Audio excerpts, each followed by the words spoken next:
I can still taste the desert dust that clung to everything we owned. Helmets, rations, even the letters we never mailed. Cruz's voice carried to the noise of engines and fear. Calm, sure, like a promise I shouldn't have believed in. We weren't supposed to feel anything but duty.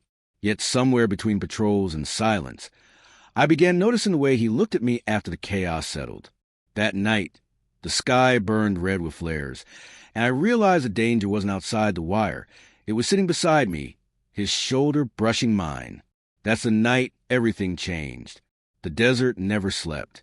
Even when the wind stopped, the camp hummed with quiet tension, metal clicking, distant radios whispering orders. Cruz moved through it all like he belonged to the place, confident, untouchable. I told myself he was just another soldier, but I couldn't stop tracking his shadow every time he passed. He was older, steadier. He carried his rifle the way some men carried belief. I was still learning to silence my nerves, still learning not to flinch at the echo of gunfire. Cruz never said much, but when he did, the camp listened, and so did I. That evening, the sun dropped behind the tents, bleeding gold over the sand. Cruz found me cleaning gear, knelt beside me without a word, and started checking the rifle bolts I kept jamming. His hand brushed mine once, barely a second. I don't remember the next breath, only the way it burned trying not to look at him.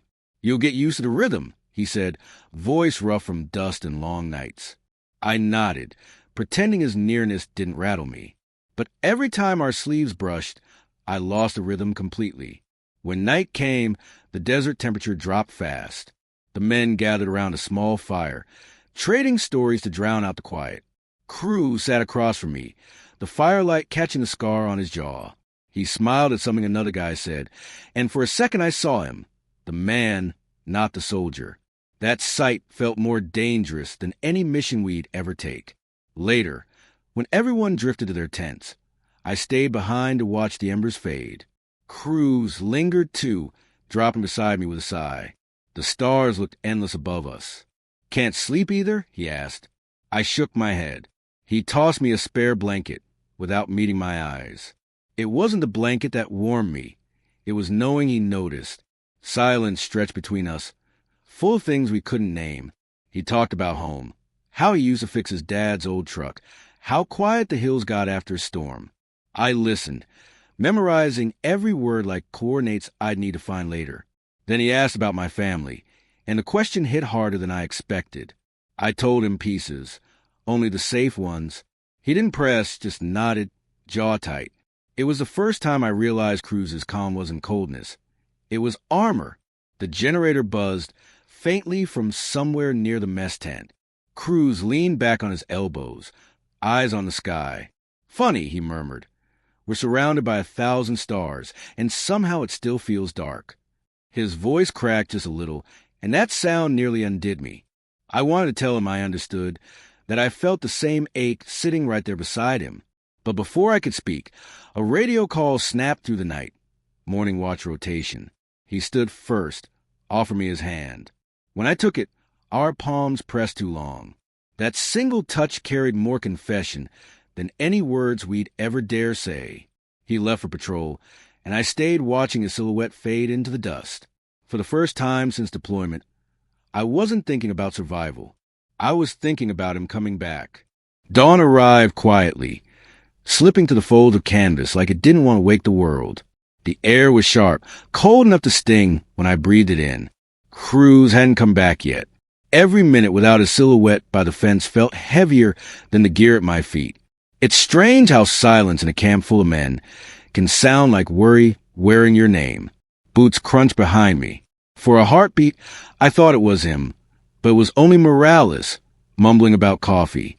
The world looked pale and washed out, gray sand, gray sky, gray thoughts. Then, through the fog, movement. Cruz, walking toward us, helmet tucked under his arm, dust on his face. He looked tired, but when his eyes found mine, the tightness in my chest loosened just enough to breathe again.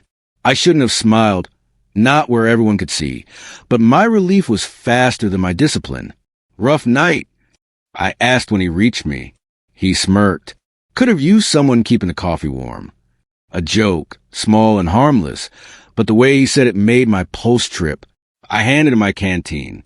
Our fingers brushed, quick, ordinary, electric. Later, orders sent us both to inventory, the supply crates.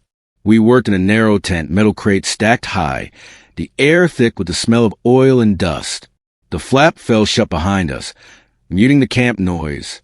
2 soldiers alone in a space too small for everything we weren't saying.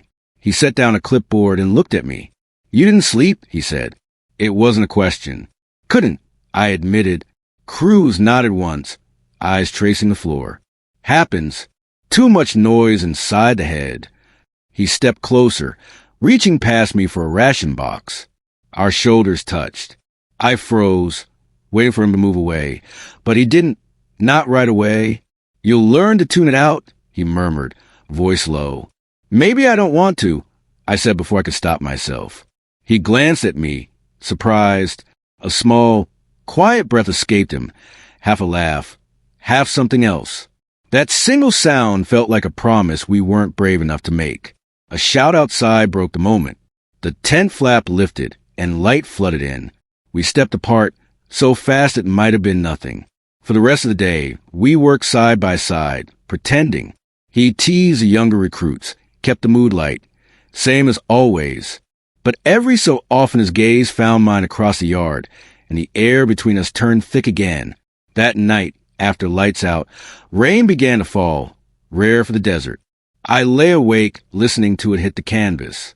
A flashlight beam swept past, then footsteps. Cruz's voice whispered near the entrance, asking if anyone had spare batteries. I passed him mine. He crouched beside my cot, whispering thanks. If anyone else woke, it would look like nothing, but to me, it felt like the world narrowing down to 2 breaths in the dark. "Cruz," I whispered, "what are we doing?" He stared at the floor, jaw tight. "Following orders. Trying not to mess up." "That's not what I meant." He finally looked up. The lamplight carved gold out his eyes. "Then don't ask questions you already know the answers to." His words hit like recoil, sharp, controlled, leaving a mark. He stood to leave, but I caught his sleeve. "When this is over," I said, "what then?" Cruz hesitated. The rain outside softened, almost gentle. "If we make it home," he said quietly, "maybe I'll finally stop running." He didn't say from what, but I understood. We both were. He slipped out, leaving the scent of dust and rain behind. I lay there, replaying his voice until the sound of dawn broke again. Somewhere beyond the tents, engines started, men shouting for roll call. Another day, another mission. But something had shifted. Like a door cracked open in a locked room, I saw Cruz by the transport truck, adjusting his gear. Our eyes met. No words, just a nod that meant everything and nothing. We were soldiers, bound by duty, but underneath the armor something fragile had begun to live.